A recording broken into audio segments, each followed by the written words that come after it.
In today's video, I'm going to teach you how to delete the WooCommerce plugin from your WordPress site.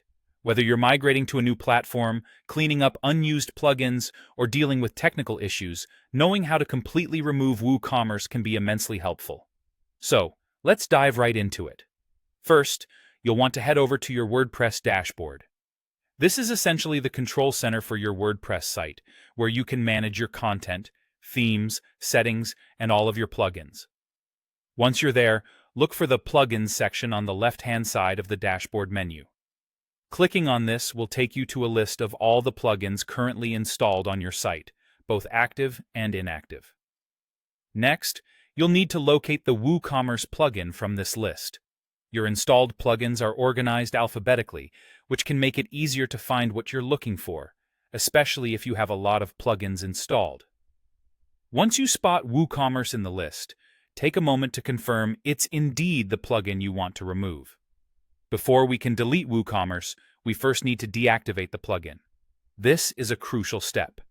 Deactivating ensures that the plugin is no longer active on your website and can prevent any potential disruptions or errors during the deletion process.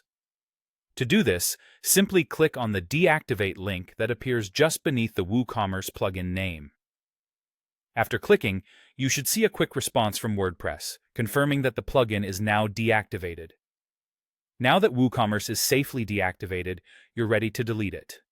Return to the same spot where the Deactivate button was. You should now see a new option appear that says Delete.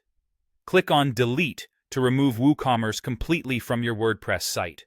A prompt might appear asking you to confirm that you want to delete the plugin. Review this carefully to ensure you haven't accidentally selected a different plugin, then proceed to confirm your choice. With that, you've successfully removed the WooCommerce plugin from your website. Double-check the plugin list to make sure it's no longer visible. Keep in mind, while this method removes WooCommerce as a plugin, other data such as orders, customers, and settings may remain in your database. If you require a more comprehensive cleanup, you may need additional tools or assistance to remove all associated WooCommerce data. And there you have it, a straightforward way to delete the WooCommerce plugin. This process helps keep your WordPress site tidy and ensures you're using only the plugins essential for your website's operations. Thanks for watching, and don't hesitate to stick around for more tips and tutorials to help you get the most out of your WordPress experience.